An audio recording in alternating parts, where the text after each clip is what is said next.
Hello दोस्तों, आज हम लोग बात करेंगे प्राचीन भारतीय इतिहास के पुरातात्विक स्रोतों के बारे में। तो पुरातात्विक स्रोतों के अंतर्गत आते हैं अभिलेख, स्मारक या भवन, सिक्के, मूर्तियां और मोहर। अभिलेख, स्मारक, भवन, सिक्के, मूर्तियां और मोहर।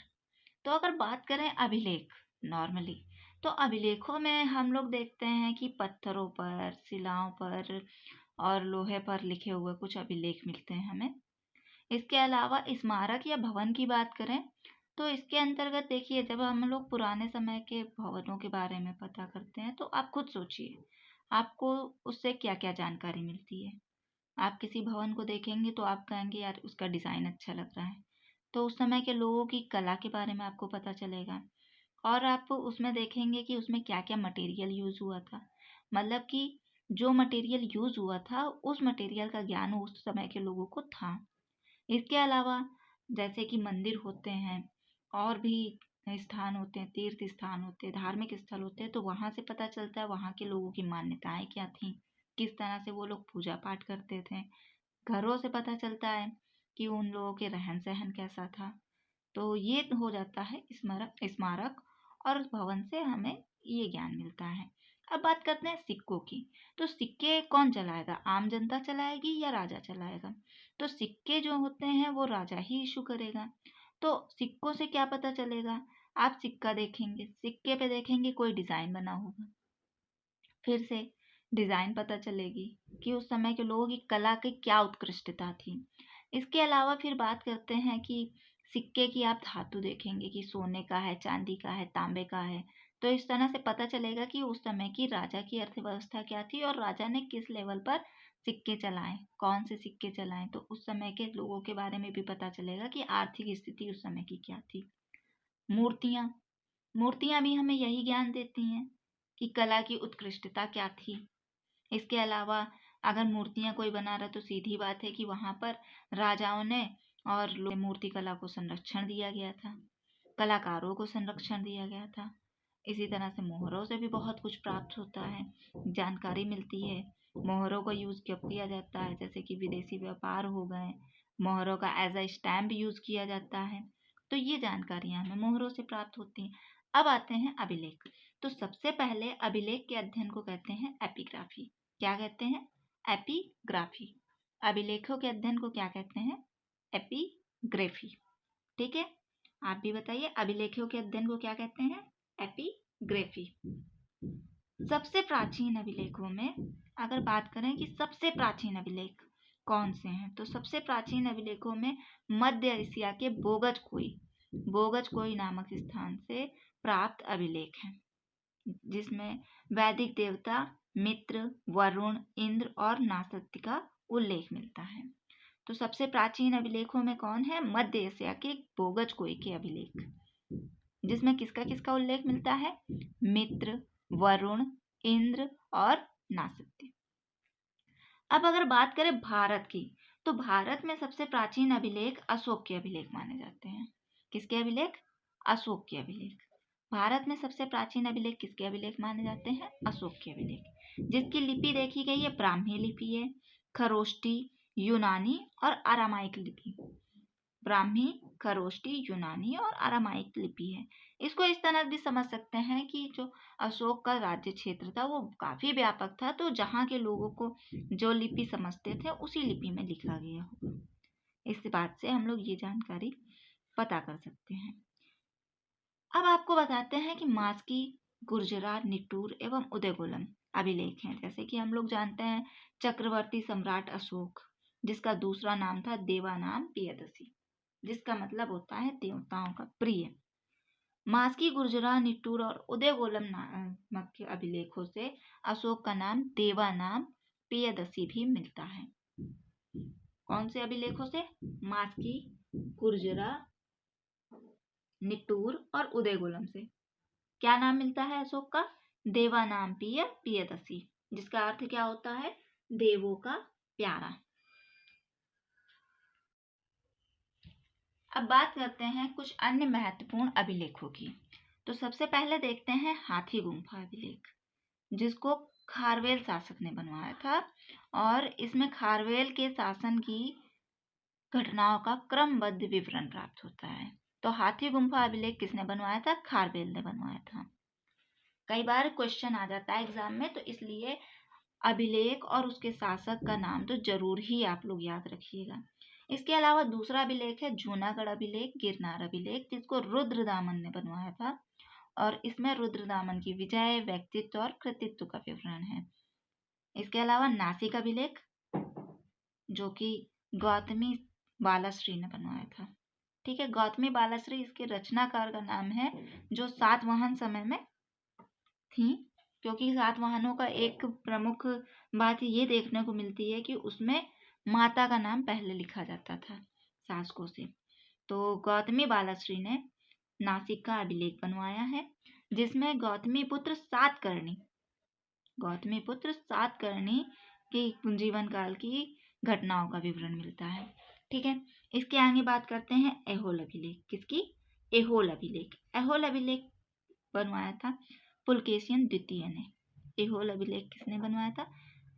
पुलकेशिन द्वितीय ने, जिसमें जानकारी मिलती है कि हर्ष और पुलकेशिन द्वितीय के बीच युद्ध हुआ था। हर्ष और पुलकेशिन द्वितीय के बीच युद्ध का विवरण किसमें मिलता है? ऐहोल अभिलेख में। किसने बनवाया था? पुलकेशिन द्वितीय ने। इसके अलावा बात करते हैं भीतरी अभिलेख।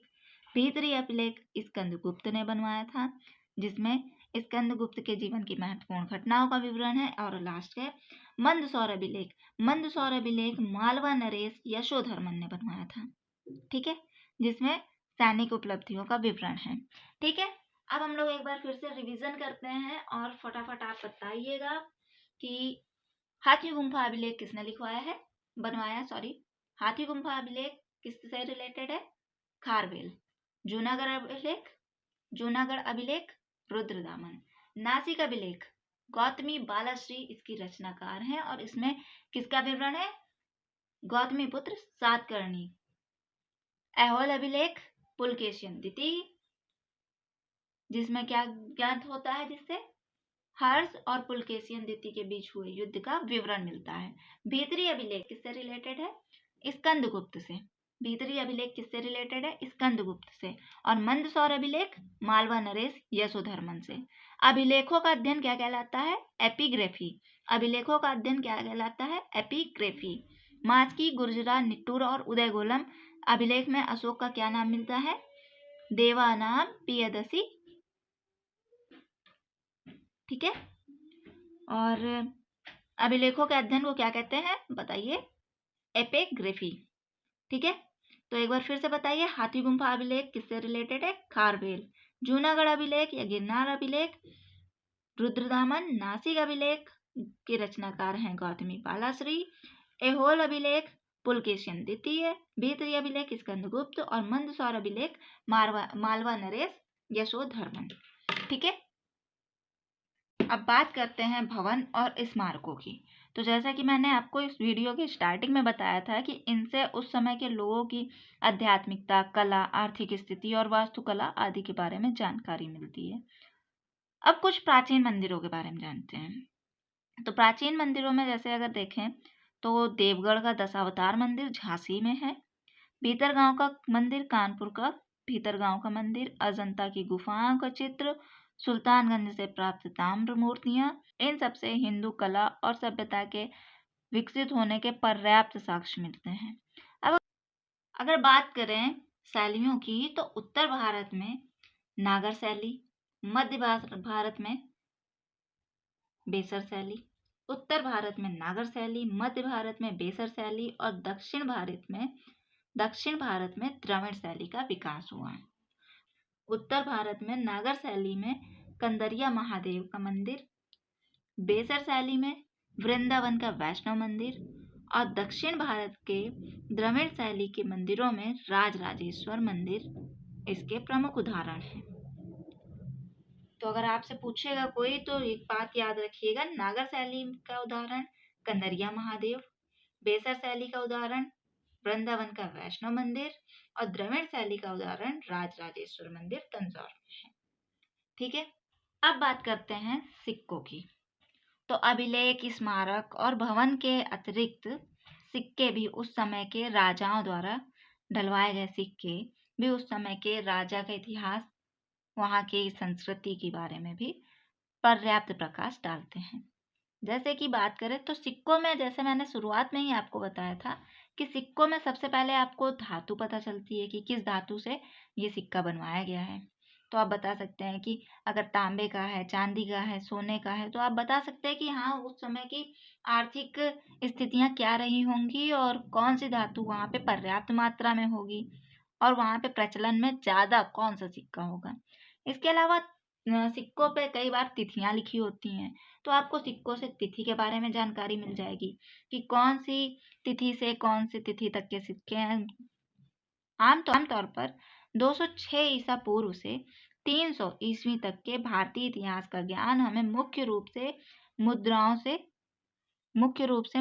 की सहायता से प्राप्त होता है, क्योंकि कुछ मुद्राओं पे तिथियां भी खोदी गई हैं, कुछ मुद्राओं पर तिथियां भी खोदी हुई हैं, जो कि कालक्रम के निर्धारण में बहुत ही महत्वपूर्ण हो जाती हैं। अब बात करते हैं शासक की। तो शासक की आप देख सकते हैं कि कई सिक्कों पे शासकों का नाम लिखा होता है कि किस शासक ने डलवाए थे, तो आपको वहां से शासक का नाम पता चल जाता है और उसकी मान्यता, जैसे कि देवी देवता की मान्यता थी। और शासकों में, सिक्कों में एक सिक्का है जिसमें समुद्रगुप्त को वीणा बजाते हुए दिखाया गया है, जिसके आधार पर हम अनुमान लगा सकते हैं कि समुद्रगुप्त को वीणा बजाते हुए दिखाया गया है। तो इससे हम लोग कह सकते हैं कि समुद्रगुप्त को कला प्रिय थी, संगीत प्रिय था। इससे हमें ये ज्ञान होता है। इसके अलावा बात करते हैं, प्राचीनतम सिक्कों को आहत सिक्के भी कहते हैं। आहत सिक्के क्यों कहते हैं? क्योंकि उस समय ज्यादा मशीनें तो थी नहीं, तो क्या होता था, उन सिक्कों को ठप्पा मार के बनाया जाता था, इसलिए उनको आहत सिक्के, पंचमार्क सिक्के भी कहते हैं। और इन सिक्कों पर मुख्यतः पेड़, मछली, सांड, हाथी, अर्धचंद्र, यही सब चिन्ह बने होते थे। अब सातवाहनों ने शीशे के सिक्के चलाए। सातवाहनों ने शीशे के और गुप्त शासकों ने सबसे ज्यादा सोने के सिक्के बनवाए। और सबसे पहले सिक्के पर लेख लिखने का कार्य माना जाता है कि यवनों ने शुरू किया। सबसे पहले सिक्कों पर लेख लिखने का कार्य किसने शुरू किया? यवनों ने शुरू किया। और आपको बताते चले कि सिक्कों के अध्ययन को कहते हैं न्यूमिस्मेटिक्स। सिक्कों के अध्ययन को न्यूमिस्मेटिक्स कहते हैं, जबकि अभिलेख के अध्ययन को क्या कहते हैं, बताइए? एपिग्राफी। तो ये था आपका सिक्कों का अध्ययन। और मूर्तियों के बारे में, जैसा मैंने पहले भी बताया है कि प्राचीन भारतीय इतिहास में मूर्तियों का निर्माण कुषाण काल से हुआ है। मूर्तियों का निर्माण कब से हुआ है? कुषाण काल से। मूर्तियां आपकी कुषाण काल से बनना शुरू हुई हैं।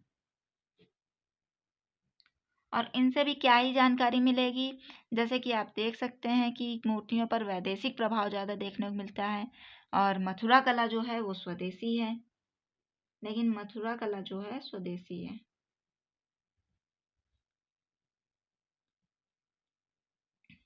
और मूर्तियों पे क्या, वैदेशिक प्रभाव भी देखने को मिलता है।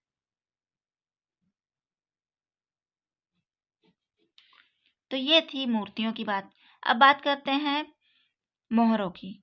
तो मोहरों में, इनसे, अवशेषों से प्राप्त मोहरों से भारत का इतिहास लिखने में बहुत सहायता मिलती है। और मोहरों से क्या पता चलेगा आपको, खुद सोचिए।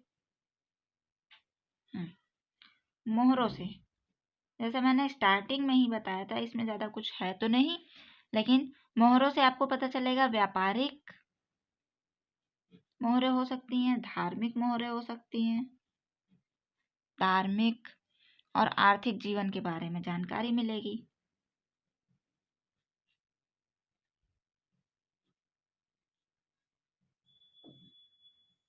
इससे राजनीतिक जीवन के बारे में भी जानकारी मिलेगी, क्योंकि कई सारे राजनीतिक प्रपत्र जो होंगे वो पता चलेगा कि किस राजा ने इश्यू किए हैं, तो इससे ये भी जानकारी मिलेगी। और अगर बात करें तो हड़प्पा और मोहनजोदड़ो